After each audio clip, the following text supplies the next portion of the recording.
Nature's Archive Podcast, a Jumpstart Nature production. It's hard to imagine a time without roads. They connect us, facilitate commerce, allow us to reach hospitals, schools, family, and friends. And in plain sight, they grow in width, length, density, and traffic volume, slowly and continually. Amidst the sprawling network that shapes our lives, there's a realm often overlooked, but equally profound. A domain where the intersection between humanity and nature takes an unforeseen twist. Our guest today is Ben Goldfarb, author of the new book, Crossings: How Road Ecology is Shaping the Future of Our Planet. You might remember Ben from a past episode where he discussed his book on beavers, appropriately titled Eager. And in typical Ben form, he reveals a hidden world in plain sight, full of surprises. From rapid adaptation by some animals to the intractable ways that 70-mile-per-hour traffic hack many animals' ability to cope. Ben's book will be released on September 12th. You can find more details at bengoldfarb.com or check out the show notes. So in the meantime, get ready for a fascinating look at road ecology with Ben Goldfarb. Good morning, Ben. Welcome back to Nature's Archive. Thanks a lot for having me, Michael. You're one of the few Nature's Archive interviews that I will actually go back and listen to again. I hate to hear my voice that much. That's the reason, but I think our previous discussion about beavers was just so interesting to me that I often refresh myself on some of your talking points. So I'm really looking forward to today's discussion, an entirely new discussion relating to your new book. Yeah, well, thanks for having me back. And I feel like you can't get enough beaver content. I don't blame you for returning to that conversation because beavers are endlessly fascinating. And I hope that roads are too. Yeah, and roads are really getting a lot more play in media and especially in the ecological world. So I think this will be a fascinating conversation. Now, I'm not going to repeat too much of the background that we spoke about in the first episode, and rather I'll recommend that listeners go back and listen to that and hear a little bit about you and how you got into environmental journalism in the first place. But let's pick up there. As an environmental journalist, how do you pick your topics? You found some really good ones. Yeah, I hope that's true.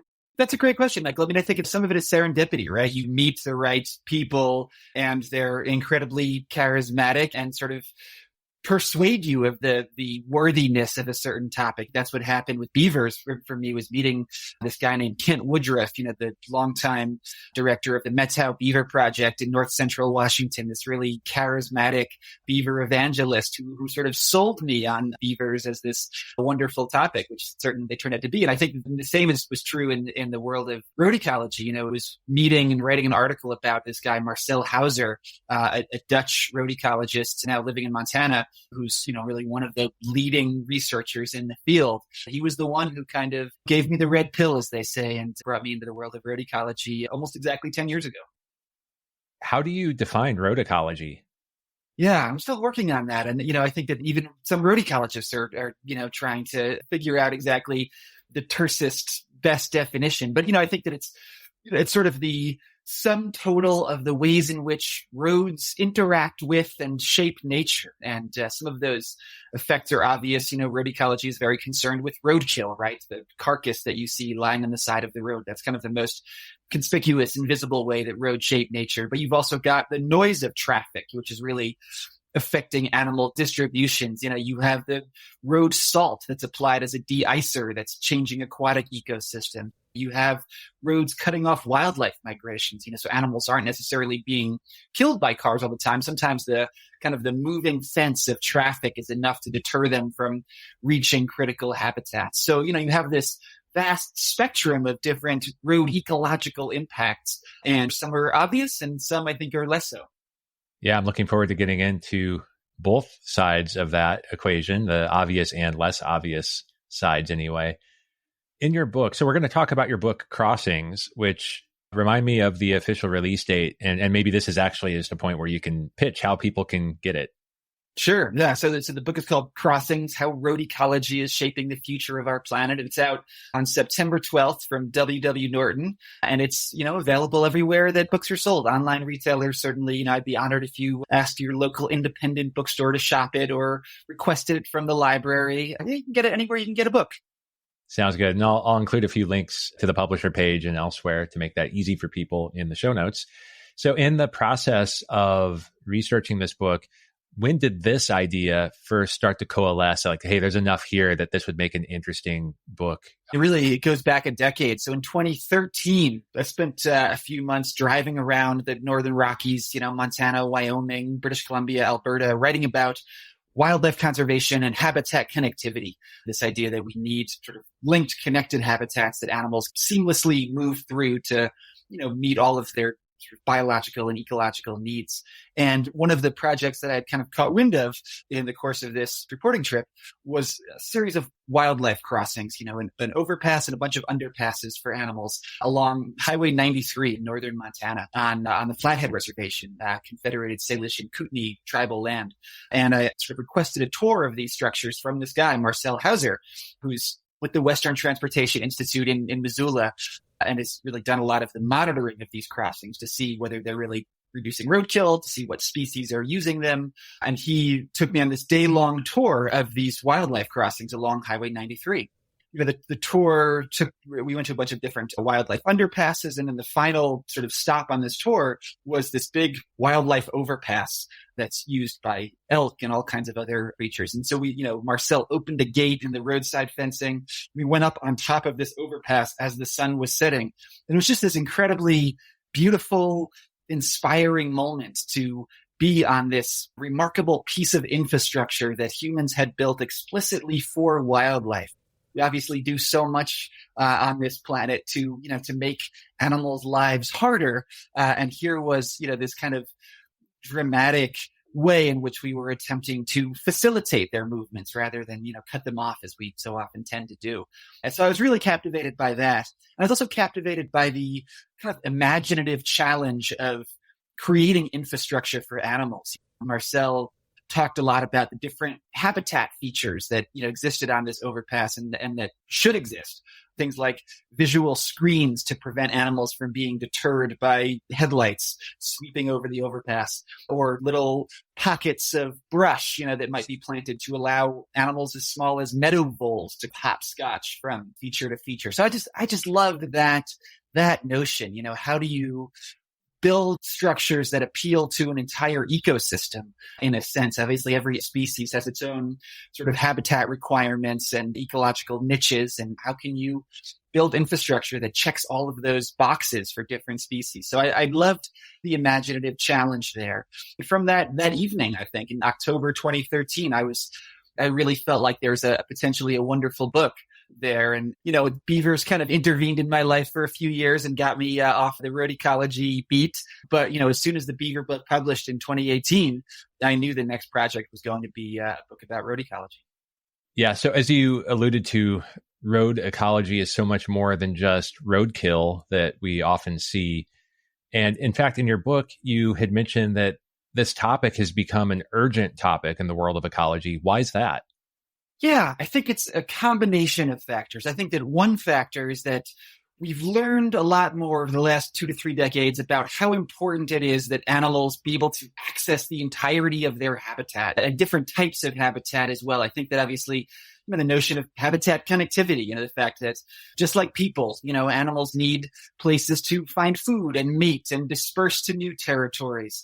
This notion of connectivity and large landscape conservation, I think, the scientific literature is just pointing us in that direction, that we need large intact landscapes over which animals can move. And of course, roads are the structures that prevent animals from moving.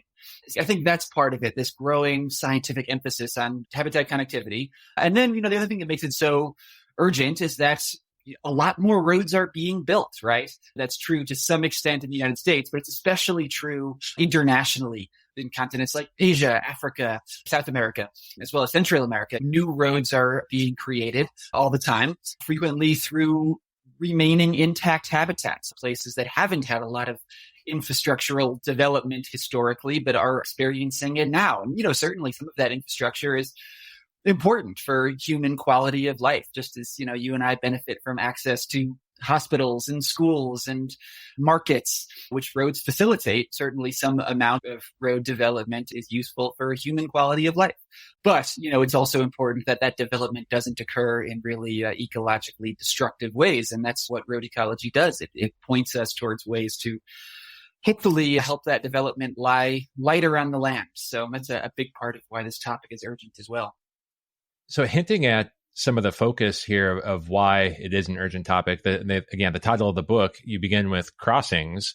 So can you tell me why you picked that in the context of connectivity? Yeah, I think for a few different reasons. I like the sort of the multiple resonances of that word. I mean, first, of course, most obviously are wildlife crossings, right? Road ecology's primary tool for allowing animals to safely cross the highways. There's also the fact that crossings also refers to the ways in which roads cross the land. The fact that our continent is crisscrossed by this infrastructure for human convenience. And there's the fact that our journeys as humans are constantly crossing the journeys of wild animals. We're sort of moving forever at right angles with each other, in these perpendicular vectors. They're crossing the highway, and just as we're driving down it, and we cross paths often fatally for them. So I like that kind of the multivalent resonance of that word crossings. Hey, nature enthusiast, do you want to be part of something bigger? Well, we're building a movement at Jumpstart Nature, and we've just added some new volunteers to help with our podcast and website. But this means our costs are going up too. I need to purchase software licenses to give them access to the production tools we use. For example, one media editing license costs $21 a month. And this is where you come in. Please consider supporting our mission by contributing to Jumpstart Nature through our Patreon or direct contributions, or even purchasing some logo merch. Check out all these options at jumpstartnature.com/donate, also linked in the show notes. Not ready to make a financial contribution? Then please share this episode with 3 friends. Sharing what we do is actually one of the very best ways you can help us. Thank you all for your continued support. Yeah, and the thing that kind of stood out to me is, in a way, we're at a bit of a crossroads in our relationship with roads and infrastructure too. So that's a crossing of sort too. Yeah, I hadn't thought of that, but you're absolutely right. I think that roads, this topic that was sort of long neglected by conservation, unfortunately, is increasingly in the zeitgeist. That's kind of one of the ironies of roads, that I try to get at in the book, is that there's such a fundamental, ubiquitous part of our daily lives that we almost don't see them anymore. We just use them constantly and kind of ignore them. As a result, I think for at least many of us, have failed to fully account for the ways in which they transform and harm nature, because we simply don't notice them. But I think that we're at a crossroads, as you say, in the sense that we're increasingly becoming aware of how ecologically destructive they are, and how important it is that we mitigate them somehow. And certainly we definitely take roads for granted. I mean, I'm guessing that before I was even aware of my surroundings and, who my parents were, I probably had seen roads, but not known what they were. They've just always been there, at least for us here in industrialized cultures. So you mentioned that so many of the roads that we have, the infrastructure that we have that exists, facilitates access. And I'm also recollecting from your book, there was a surprising agency who seems to be the largest, I don't know what the right word would be, maintainer of roads, developer of roads in the world. Manager, perhaps? Manager, yeah. I'll let you tell that story. Who is this surprising agency, and why do they have so many roads? Yeah, so the largest road manager in the world is very likely the U.S. Forest Service, which I think comes as a surprise to most people, in that, we think of the Forest Service as managing forests, these large blocks of relatively intact habitats. But in fact, there are something like 400,000 miles of Forest Service roads. Some forests have higher road densities than New York City, believe it or not. And the reason is basically, a lot of it is the historic timber industry. That's a big part of it, cutting roads to access timber. And, a lot of it is also the Forest Service's own compulsion to manage or steward or intervene in its own lands. It's kind of amazing to go back and read some of the diaries of early Forest Service rangers talking about how important it was to open up this country with roads, so that if a beetle infestation happens, you can cut all those trees out and get the infestation out of there. If a fire happens, certainly a lot of early Forest Service roads, and still today, are built for the purposes of fighting wildfires. The other rationales included managing fisheries and wildlife. I think that the Forest Service is really emblematic of this broader mindset that we humans are these enlightened stewards of nature, and nature requires us in some ways to intervene on its behalf. And roads are the way in which we get back there and do the intervening. So yeah, it is pretty incredible to look at when you look at a zoomed out map of America's national forests. There are these big green blocks of what look like intact land. And then you actually get out into many of them on the ground, and they're just absolutely spiderwebbed with dirt roads and densities that kind of beggar belief. There's so many interesting branching points, and I was trying to come up with a road pun, but I'll spare listeners any punniness. But when I'm thinking about roads, there's a lot of unintended impacts of roads, and I think you spend a lot of time investigating that as part of this book. One thing that comes to mind for me, just to kind of get the conversation started, when I'm thinking about, okay, all these roads in Forest Service land, and maybe from a satellite view, you can see the canopies are touching, but it still creates this, in a way, kind of like an edge habitat. And I often hear people talking about brown-headed cowbirds, for example, who really thrive in this edge habitat in their lifestyle, and it gives them an opening to maybe expand their range. Did you find any other interesting, unexpected impacts of roads, such as habitat expansion or actually species that are benefiting from this opening up? Roads are novel ecosystems in a lot of ways, and every novel ecosystem has winners as well as losers. Obviously, scavengers kind of come to mind as primary road beneficiaries, right? Our cars are out there killing deer and elk and pronghorn and other critters, and that's being taken advantage of by turkey vultures and golden eagles and bald eagles and coyotes and ravens. There is this community of organisms that, certainly benefits from the road. But the road is also, it's a dangerous resource, right? It can be an ecological trap. You're a golden eagle who alights on an elk carcass by the side of the highway and fills your belly with meat. It's pretty hard to take off when the tractor trailer comes barreling down the highway, and certainly lots of scavengers fall victim. So the road is kind of this resource, this form of bounty for at least some organisms, but it's certainly a dangerous resource and can become an ecological trap very easily. Yeah, and in fact, there was an interesting passage in the book where you talked about Sandra Jacobson's categories for animals, that how they behave when they're on the road and they're encountering traffic. And I think I have the list here. There was non-responders, pausers, avoiders, and speeders. So can you tell me a little bit about that and how that relates to these animals interacting with this novel ecosystem and a novel entity like a car for the first time? Yeah, that's such a great paper. I'm glad you brought that up, Michael, because it really did sort of, when I read Sandra's paper, it had kind of changed the way I thought about animals and how they interact with roads. So there's sort of this spectrum of responses. On one end, as you say, you've got the non-responders, and those are animals that basically cross roads no matter what the traffic is. You can sort of picture frogs and salamanders crossing a busy suburban street, migrating between forest to breeding pond in spring. Kind of like they're oblivious to what's going on there. Yeah. They're totally oblivious, right? They're just hopping across the street. They're bound and determined to get to that pond. And, it doesn't really matter what the traffic rate is. They're just going to go for it.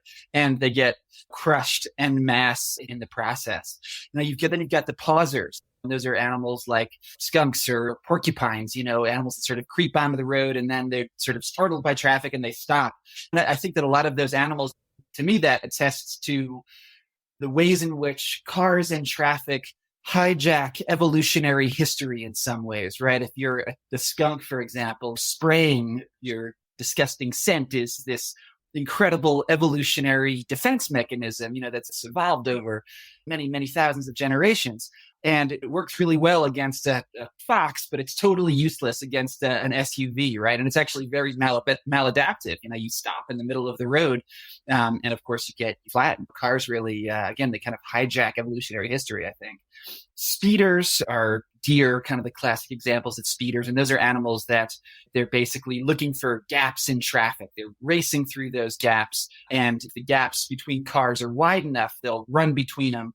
But as the traffic rates increase, and those gaps between cars get smaller and smaller, they really stop trying to shoot those gaps altogether and don't cross. And then the furthest end of the spectrum are those avoiders that you mentioned, animals like grizzly bears that really shy away from even incredibly low volumes of traffic. And as a result, their populations often get fragmented by highways because they don't cross at all. Even 6 cars an hour, according to some studies, is enough to prevent grizzly bears from crossing a very, very rural road. So, to me, I think the takeaway there is that it's funny to think about the two ends of the spectrum, the non-responders, the animals that cross no matter what, and the avoiders, the animals that almost never cross roads, and realize that, in a way, they're both kind of imprisoned by roads, right? One because they are constantly getting flattened, and another because they don't attempt to cross at all. So, no matter what your response to traffic is as a wild animal, it's going to have negative impacts on your life history. This construct from Sandra Jacobson's paper is a really good way for, or at least a framework anyway, to think about which animals are most impacted or maybe how to help those animals that are impacted in the different ways. So you talked about grizzly bears or some of these other non-responders on the other end of the spectrum being imprisoned. What's the outcome of that scenario? Because you might be thinking, okay, for a grizzly bear, they're not crossing the road, so they're not getting hit by a car. But there are other negative side effects of staying home, essentially. Yeah, it depends on the organism. But, certainly in the case of grizzlies, lots of research shows that they're genetically fragmented and isolated by highways, or at least certainly many populations are. They can't cross roads to find new mates, and, and their gene pools kind of stagnate as a result. The archetypal example of that, you might talk about more later, are the mountain lions in Santa Monica Mountains near Los Angeles, which are so surrounded by freeways like the 101 that their male mountain lions in that population have ended up mating with their daughters and granddaughters and great-granddaughters, and now they're starting to develop kinked tails and undescended testicles and other sort of symptoms of chronic inbreeding. Certainly, there are genetic consequences to that kind of fragmentation, and there are also profound consequences for animal migrations as well. In the book, I read a lot about mule deer migrations in the American West, in places like Wyoming and Colorado, where I live, and Montana and elsewhere. You got these migratory herds of mule deer and elk and pronghorn that need to move between habitats, especially in fall. They have to get down to those low elevation winter ranges, and highways are preventing them from doing that. And as a result, there have been cases of mass starvation because, highways like I-80 are preventing them from reaching these really critical winter pastures at lower elevations. So, not crossing highways in some ways, as some researchers pointed out to me, is almost more dangerous than attempting to cross. If you're a big herd of mule deer, the herd itself can survive a few road kills in all likelihood. What it can't survive is mass starvation because it hasn't been able to reach its winter range. That barrier effect of roads can be even more harmful than roadkill itself. Yeah, that makes a lot of sense. And I think this is one of the biggest eye-openers for me over the last several years, that as I've started to learn the impact of roads, is the lack of gene flow and the trapping, and then the resource access as well. That's something else, is the landscape is always changing. Habitats are changing. There's always succession. Climate's changing. Everything is changing. So what maybe could have been a sustainable situation where there was water and food could change very quickly as climate changes, as the landscape changes too. And that forces animals to move. Even if it's not a migratory movement, it may be out of necessity for resource access as well. Certainly, yeah. Think about the mega fires that are increasingly prevalent in the West. If you're a wild animal living in a place that's suffered, a mega fire and is totally burned over, of course you need to find new habitat somewhere. And certainly there are cases of roads preventing animals from doing that. So I think you're exactly right. Drought, fire, these other climatic conditions are increasing the imperative that animals be able to move between patches of habitat, and roads are exactly the problem that are preventing them from doing that. So we've been talking about some of these maybe unexpected impacts of roads and fragmentation of habitat, but you opened the book with a fascinating example that I don't think a normal person could have come up with, if they were given 100 years to think about all of the potential impacts of roads. And that's how cliff swallows have responded. So can you tell me a little bit about what has been found with cliff swallows? Yeah, this is just some unbelievably interesting research done by Charles Brown, a cliff swallow biologist in Nebraska. And, basically what he found through many, many years, about 3 decades of cliff swallow surveys, is that cliff swallow roadkill has dramatically decreased over time. Cliff swallows, of course, they make these little mud nests up in the kind of the girders and trusses of highway overpasses and bridges. And that infrastructure has furnished habitat for them. But of course, it's also very dangerous, right? Living on the bottom of a highway underpass or overpass, it's a pretty dangerous place to be. And, certainly you run the risk of getting hit by cars and trucks as you swoop around feeding and living your lives. What Charles found over many years was basically that cliff swallow roadkill has decreased dramatically. And when he examined the bodies of cliff swallows, many, many years and decades of specimens, what he found is that the wings of cliff swallows are becoming shorter over time. And the reason for that is that if you're a long-winged swallow, long wings are good for long, straight, powerful flights, whereas shorter wings are good for agility, tight maneuvers, little rolls and pirouettes, and those are exactly the maneuvers that you need to escape an oncoming 18-wheeler. If you're living under a highway or above a highway, rather, you want those short wings to help you avoid traffic. And traffic is basically weeding out the long-winged swallows and selecting for the shorter winged swallows. That's very rapid evolution driven by cars and trucks and traffic. And I just found that, an incredibly powerful story on some levels. I mean, first, it just demonstrates how powerfully and dramatically and quickly roads have the ability to shape the natural world. I mean, that's, again, roads causing evolution in a matter of several decades, a geologic blink of an eye. I also loved that story and opened the book with it because it's, it's not exactly a hopeful story, but it is a story of adaptation, and I think that when we think about the ecological effects of roads, it's very easy to just think about all of the catastrophic ones, roadkill, habitat loss, noise pollution, et cetera. And of course, all of those negative effects exist. And that's largely what the book's about. But roads they're not just forces of destruction and habitat loss. They're also forces of habitat creation in a sense. And all kinds of creatures have really interesting evolutionary and adaptive responses to roads. And, I'm interested in those stories as well, rather than a very straightforward story of roads causing destruction. I like a more complicated story in which roads are novel ecosystems in their own right that induce all kinds of interesting ecological and biological responses. I just thought that was a fascinating story that kind of complicated the role of roads in some interesting ways. It's right in line with how I think about the world as well, because roads aren't going away and we need to understand what those impacts are so that we can do better. And seeing both sides of the coin, I think, is really helpful. I'm sitting here thinking too that if colonists were coming to North America, and of course this would not exist, but if they were coming and identifying all of the animals and species and giving them names, giving them English names, and they found today's cliff swallows nesting under bridges, they'd probably be called bridge swallows. Like that's what they become. They're more common under bridges than they are in their traditional native habitat, which is crazy to think about. And I think their range is actually expanding as well, since bridges are kind of everywhere. Yeah, absolutely. And again, you see that with lots of different organisms, like the meadow vole. There's a great study from the 70s, I believe, that basically showed meadow voles expanding their range sort of in tandem with the interstate highway system, following those kind of grassy verges, roadsides, and medians, this new form of habitat.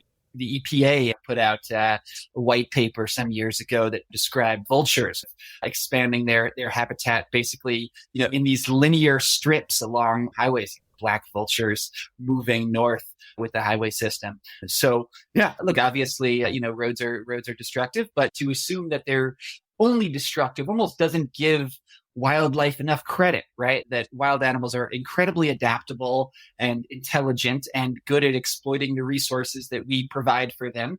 And, it shouldn't come as a surprise that they figured out ways to exploit our road system as well.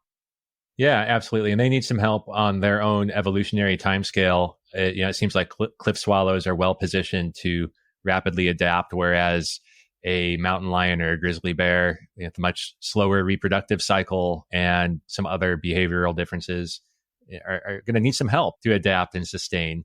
I wanted to pick up though on you started to talk about the roadside strips and the meadow voles. And I had a past guest on the podcast, Dr. Jarrett Daniels, who he's an entomologist and has really looked at the importance of roadside vegetative management as a way to help with insect populations. So I'm curious if you delve into those sorts of topics as well.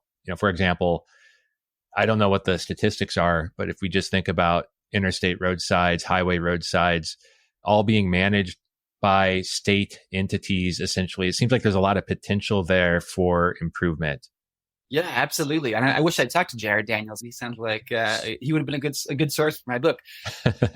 Yeah, I think that there's something like 17 million acres of roadside habitats in the United States. So it's certainly a big form of habitat of land. In some states in the Midwest, it's the largest form of public land in the entire state. And, certainly there is a lot of potential there. You think about, one chapter of the book deals with monarch butterflies, the Midwestern migration, not your California population. There, those butterflies, they're passing through the breadbasket, right? They're moving through these vast swaths of land that have been converted to corn and soy monocultures. There's not a lot of milkweed for them, not a lot of sustenance, with the exception of roadsides, which are in some ways the last wild places in these intensively agricultural cultivated landscapes. But as we talked about earlier, roadsides they're dangerous habitats as well, right? And certainly many millions of monarchs are killed by cars. We don't really think about insects as being roadkill exactly, but they certainly get hit. So there's a lot of emphasis now on managing roadsides for pollinators. And, I think broadly, that's certainly a good thing because these insects need all of the habitat they can get. They're definitely milkweed limited to a large extent. But at the same time, we have to manage those roadside habitats in a way that acknowledges that they are potentially dangerous places. And there are things we can do, like moving those habitats further from the shoulder potentially, or higher up on embankments so that the butterflies, are moving over traffic rather than directly in the midst of it. To me, certainly there's potential there for roads to sustain pollinators, but we also have to be thoughtful about the negative impacts as well.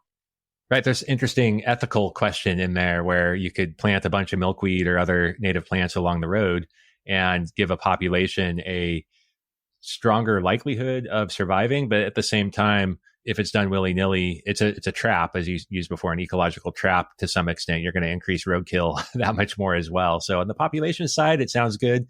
On the individual side, it's really interesting to think about. And you mentioned early on, too, the impacts of road noise and how that can dissuade animals from even approaching in the first place. Can you elaborate a little bit on that? Yeah, certainly. Road noise is this huge pollutant. It's funny. It's such like roads themselves, it's such a part of our own life. While I was working this book, I lived in Spokane for the most part in Eastern Washington. And, I was living probably a quarter mile from I-90 and on this busy arterial. And I didn't quite realize the extent to which all of that noise was impacting me until you read the literature about the human health effects of road noise and realize that, that kind of constant racket, that stress is raising our blood pressures and, making us more susceptible to stroke and cardiac disease and all kinds of problems. Road noise is literally shortening our lifespans. It's one of the great, I think, unsung public health crises of our time. It has kind of a similar effect on wildlife as well. There are lots of studies showing that animals avoid noisy areas, or they have to modulate their calls if you're an amphibian or a songbird to kind of be heard over the din. Road noise is really a form of habitat loss. We don't really think about it in those terms, but if you're an animal, a wild animal, your hearing is indispensable, right? That's how, if you're an owl or a fox, that's how you detect your prey. And if you're a prey species, that's how you detect your predator, right? It's primarily through hearing. And so if you can't hear, you're going to avoid that area. And I think like the most ingenious study to this effect that I write about in the book is the Phantom Road experiment, which was conducted in Idaho by researchers at Boise State University. And basically what they did was they recorded the sound of traffic, and then they played the noise of the road in this otherwise unroaded forest during songbird migration season. And they found very clearly was that birds tended to avoid that noisy area. And the birds that did stick around were in worse body condition because they were sort of constantly having to look around for predators rather than hear them. And they fed less as a result. So they were kind of skinnier and less equipped to complete their migration. So that was just a brilliant study that proved, I think, very conclusively that isolating noise as a variable, road noise, is still a huge issue. I love the way those researchers think when I hear a good study like that, where they've been able to isolate a single variable, because if it's pretty easy to think in the flip side and try to look at an existing road and see what's going on there. But then at that point, so many other variables have been introduced. So the Phantom Road experiment, I just love that one. It's such a great example. Me too. Yeah. And you think about the implications of that too. There are some other studies that do look at who is successful near roads. And, they found that, as you said, they maybe modulate their calls or songs differently. But again, we're selecting winners and losers in that case, essentially changing the makeup of the food web around us. So we've talked about the physical impact of roads and the noise impact. What about the lights, the headlights, the street lights? What kind of impact does that have on the ecosystem? It's a great question. I mean, I actually wish I had addressed it more in the book, honestly. There's a lot about noise in there and less about light pollution. Certainly, light pollution is a huge issue, obviously, for so many nocturnal species that rely on darkness and to hunt and to avoid predators and to feed. If headlights or street lights deprive them of that darkness, that, like road noise, is a form of habitat loss, and I think that's something that wildlife crossing designers and engineers are increasingly conscious of, the fact that you can have this wonderful wildlife crossing, but as research shows, if that crossing is brightly lit and noisy, animals are less inclined to use it. And you have kind of an ineffective crossing as a result. I'm sure we'll end up talking about the famous Liberty Canyon crossing over US 101 outside of Los Angeles, and there, I mean, the designers really gone to great pains to mask some of those light pollution impacts through vegetated screens and berms and walls and other measures. So I think that light pollution, like noise pollution, is something that ecologists are increasingly cognizant of and, are trying to manage. Absolutely. And before we get into the Liberty Canyon crossing, I wanted to get back to as well. I jotted down, you mentioned like salts and de-icing chemicals and things like that. I admit I've spent very little time looking at that. I mean, obviously it would impact the ability for plants to grow because you're changing the composition of the soil near those roads. What other impacts do chemical treatments have on roadside ecology?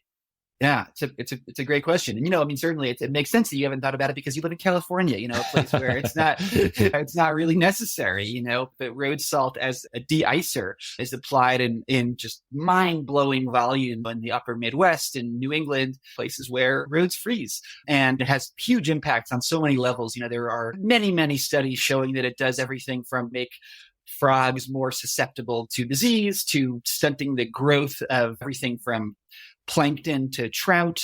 Many lakes and streams are becoming brackish, kind of a famous case where marine crabs infiltrated a stream in Canada because it was so salty that they were able to survive. It's one of the ways in which roads are an ecological trap as well, right? I mean, many animals are salt limited. They crave salt. Creatures like moose and bighorn sheep, end up going to roadsides to lap at these little salt ponds and wetlands that form along roadsides and even lick parked cars in winter. And, obviously anything that draws animals closer to the road or even onto the road is going to be really, really dangerous for them. So there are, lots of studies showing that road salt enhances this ecological trap effect. So road salt, again, I mean, it's something that we kind of take for granted in a lot of ways or don't even notice. I mean, certainly it is useful to a very large extent. It's saved lives, many human lives, undoubtedly, by preventing car crashes. But, it certainly has ecological consequences. And I guess looking to the future, This may be way too much speculation. It's obviously really important for a car-centric culture. So an obvious improvement would be mass transit systems, better mass transit systems that are safer. Do you know of any chemistry or other, maybe interesting design or engineering solutions to having to apply salts to improve safety of roads?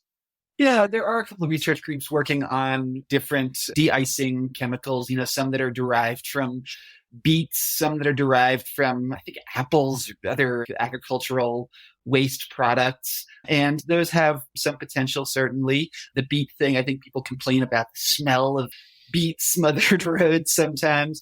And, there are other options out there that are being developed. But, salt is just so ubiquitous. It's so cheap. It's going to be very hard to dethrone, I think. All right. So we've mentioned a couple times the mountain lions in LA and the Liberty Canyon crossing. And for a deep dive on that, I'm going to point people back to an episode I did with Beth Pratt, probably a little over a year ago. But there was an article in the LA Times last year about this crossing. It's called the Wallace-Annenberg Wildlife Crossing at Liberty Canyon. It's a mouthful. I think the title of that article was something like The Age of Wildlife Crossings, or that was the point that they were making in the article. Do you agree that we're entering an age of wildlife crossings? Yeah, I do. I do think that's a fair and accurate statement, and certainly Liberty Canyon has a lot to do with that. It's this incredibly high profile, certainly the highest profile wildlife crossing ever built by virtue of being, very close to giant megalopolis and crossing the busiest freeway in the country. It also has as its mascot P-22, who was probably the most famous wild animal in the country, thanks in large part to Beth's advocacy and promotion. So, I think that Liberty Canyon did a huge amount to raise the profile of wildlife crossings and make them appear to be a viable solution. The kind of the interesting thing about Liberty Canyon, about the Wallace-Annenberg wildlife crossing, is that it's built, or it is being built, primarily with private donations, right? There is some public money in there from Caltrans, but, it's mostly private funding. And, that's good that philanthropy exists. But, I think that ultimately the goal here is just to get wildlife crossings embedded in the public transportation budgets, because certainly the public has an interest in making the highways safer, both for wildlife and for drivers. I think that Beth would say the exact same thing, that Liberty Canyon, is this famous, iconic, galvanizing project, but that, ultimately the goal is to get these things just embedded in transportation budgets as due course. And that's starting to happen. The 2021 Infrastructure Act included the Wildlife Crossings Pilot Program, this $350 million grant program that's going to fund many new crossings around the country. Lots of states, California, Utah, Colorado, New Mexico, you name it. Every Western state, recently passed some kind of bill allocating state funding for new wildlife crossings. So we are entering an age of wildlife crossings, although I'd argue that we're not there yet. Certainly $350 million in the federal budget sounds good. That sounds like a lot, but that's basically enough to cover all of the wildlife vehicle collision hotspots in California and not a whole lot else. So the need is immense, and the funding is maybe starting to chip away at that need, but the need still certainly exists and is going to exist for decades, probably. Yeah, one of the things that gives me some optimism is that I know that some agencies, they're looking at this from a perspective of not necessarily building new infrastructure as a mitigation to existing infrastructure, but being opportunistic. And when there are new projects like rebuilding bridges or widening roads or repaving or whatever the case might be, trying to then use that as an opportunity. We're already going to dig up the ground. We're already going to do all this other work to now let's make this safer. And while maybe that's not the pace that we would all like to see, it's a little more effective from a money expenditure standpoint anyway. You mentioned I-80 a few times, and I'm thinking about the Annenberg crossing and how visible that's going to be to people. And it's almost going to be like a giant billboard saying, this is some of what we need to repair or mitigate the damage that we're doing. And when I was crossing I-80 in northern Nevada, there's several crossings that are very obvious there. There's no signage or anything on them, which is almost a lost opportunity in a way. But it did make me realize that while those are visible but unsigned, it took me a while to recognize them for what they were. So people probably see crossings, especially when they're in some of these states that have them. But then there's also a lot of crossings that are unseen, culverts or other things, other designs. So I don't have a great question to ask about that other than maybe what are some of the more creative designs or integrations you've seen to facilitate crossing through roads that aren't like these massive infrastructure projects? Yeah, it's a great sort of non-question, but it's a great question, Michael. Yeah, because I think you're exactly right that these big overpasses like Liberty Canyon Crossing, like the I-80 crossings in Nevada for mule deer, which have been incredibly effective. Those ones that you saw, certainly, those are great at raising awareness. And as you say, they kind of serve as a billboard for the importance of connectivity, but they are the most expensive wildlife crossings out there. And, certainly you can get a lot of bang for your buck, by doing some cheaper retrofits. You mentioned culverts, and, I'm just sort of fascinated by culverts, always have been. They kind of interact both with road ecology and also with beavers. Beavers are constantly damming up culverts. I think I'm probably the only writer ever to have a chapter about culverts in every book that he writes.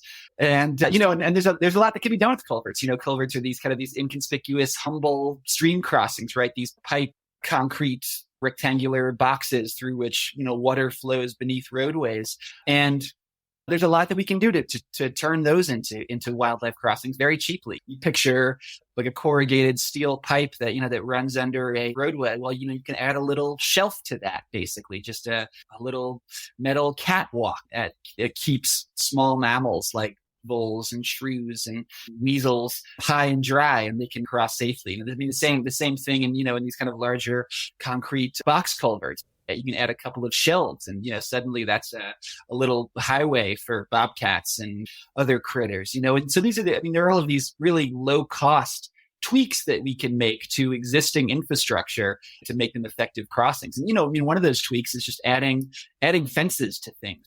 People talk about the wildlife crossings, these big, beautiful, iconic structures that animals move across.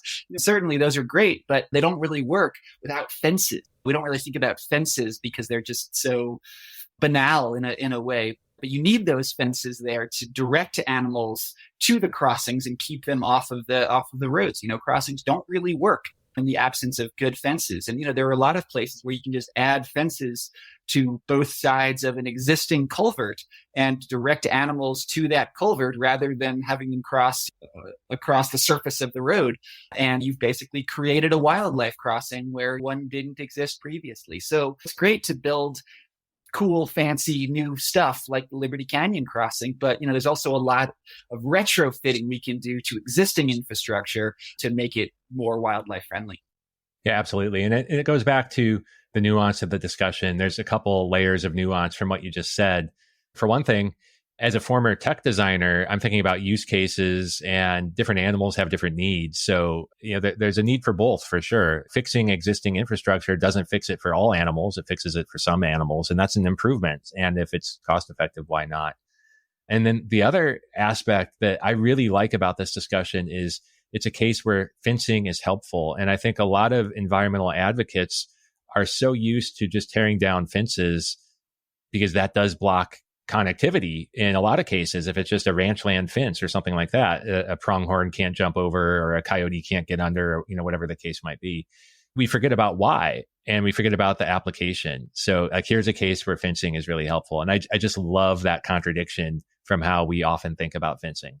Yeah, there's kind of road ecology has kind of a sister science called fence ecology, which is, is sort of increasingly prominent. And I think that's the takeaway from fence ecology too, right? Is that, as you say, we hear these structures, these linear barriers like roads that are incredibly ecologically deleterious and restrictive of animal movements. And they're so, they're just so abundant, right? That there's something like 17 times more fences than roads in the United States. So they're just, they're just everywhere, and they're incredibly harmful. But at least in this case, in the world of road ecology, they have a really important role to play in funneling animals where we want them to cross roads. So if you could Thinking about the big picture and where we're going and where the problems are, if you could just snap your fingers and find a better balance between wildlife needs and human needs in the context of road infrastructure, what would that future world look like to you? Yeah, that's such a good question, Michael, and I wish I had a great answer. I mean, one of the tensions I think of wildlife crossings, one of the things that gives me pause about them sometimes is the fact that they don't really challenge our car-dominated society, right? They're a way of, I don't want to say greenwashing our roads. That's not really the right word. Basically, taking this crazy, catastrophic, car-oriented civilization we have and making it like a little bit less terrible without actually challenging the car's dominance. And that's not me saying that I'm anti-wildlife crossing, quite the opposite. But we also need to think about, I think, larger systemic solutions. You mentioned the importance of more public transit, getting people out of cars. And that's obviously a really important one. At the same time, it's challenging because, the car is just so entrenched. It's so hard to overthrow. And I think that one of the tensions is that, road ecology problems, places where highways are going through important habitats are disproportionately concentrated in relatively rural places where the car is really a necessity in a lot of ways. It's fantastic to get cars out of places like New York City and the Bay Area, and certainly we should be trying to do more of that. But here in rural Colorado where I live, it's sort of hard to envision the transit system that is going to replace the car. We just have such, low population densities and so many highways through critical migration corridors. And it's just so hard to envision a car-free future in rural central Colorado. And that's the kind of place where wildlife crossings are essential, places we're going to have car culture for the foreseeable future, but certainly we should be doing everything we can to get people out of cars in the places where that is possible. Yeah, animals pick their migratory routes for the same reasons we pick ours, because they're relatively easier places to move through. So it makes sense that roads and animals are going to continue to come into contact, especially in places like that. Now, what can individuals do, like someone listening to this podcast, for example, to help in the world of connectivity and road ecology? Like, are there any community science or citizen science projects related to connectivity or other unique ways you found to make a difference? Certainly, citizen science is really powerful, or community science or participatory science, whatever term you want to use for it. That's kind of one of the beautiful things about participatory road ecology is that it doesn't really require any special expertise to identify a dead raccoon or a skunk by the side of the road. And there are many programs and apps that collect that data and use that data. And, there are some wonderful case studies of community collected data informing the location of wildlife crossings or contributing to our understanding of the range of species. Roadkill, for all of its tragedy, is also this really useful scientific tool. And in some ways, it's this kind of constant sampling system, that's like having a bunch of camera traps out. Animals cross the road and unfortunately they get hit, and that's valuable data about where wildlife lives and how dense their populations are. There are many, many studies that have made good use of roadkill, often using community collected data. So that's one way I think of kind of redeeming this catastrophic form of death, is to make use of that data in ways that ultimately inform conservation. For your California listeners, I'm sure that many of them are already participants in the California roadkill observation system. And lots of other apps out there, many international ones as well. And certainly we need more of that. We need more people sort of participating in roadkill science, because, I think that the kind of the critical thing about that too is that if you take part in that community science, you also become the kind of person who notices roadkill. And if you become the kind of person who notices roadkill, you become the kind of person, I think, who supports its prevention and advocates for more wildlife crossings and these larger kind of infrastructural solutions. And I like that aspect of roadkill citizen science, is that it just makes us aware of this really kind of ubiquitous problem and turns us into advocates for its prevention. Right. And now, okay, we've gone, at least I've seen from your personal trajectory, going from beavers to road ecology. What's next? Oh man, Michael, I was afraid you were going to ask me that. Yeah, I don't know. If you had suggestions for me, I'm certainly taking them, and I'll take them from listeners too. Yeah, I don't know. I feel really fortunate to have stumbled upon two incredibly rich, fascinating topics that together have sustained my passion and attention for a decade, and they're going to be tough acts to follow. But I'm sure, look, the world is full of both conservation crises and solutions that deserve books, and I'm sure I'll find something good to work on next. Yeah, it's quite a commitment to do what you do with these books, the amount of time and research and places you visited. It's really awe-inspiring to me to see that commitment. And I'm looking forward to seeing what does percolate to the top for you next. If people do want to follow you or your work, where can they go? Yeah, they can certainly check out my website, which is just bengoldfarb.com, or find me on Twitter, which is probably my most active social media platform, or Instagram. And Crossings, this book is available through all the usual outlets and hopefully everywhere books are sold. So I hope, I don't know, to me, I mean, I wouldn't have done it. I wouldn't be talking to you, Michael, if I didn't think it was important. It's a book that I, poured a lot of myself into, and because I just care about the topic, or have come to care about the topic so deeply. And I truly hope that, that the book can do some amount of good for the wildlife that our infrastructure harms so catastrophically. So I hope that you all enjoy it.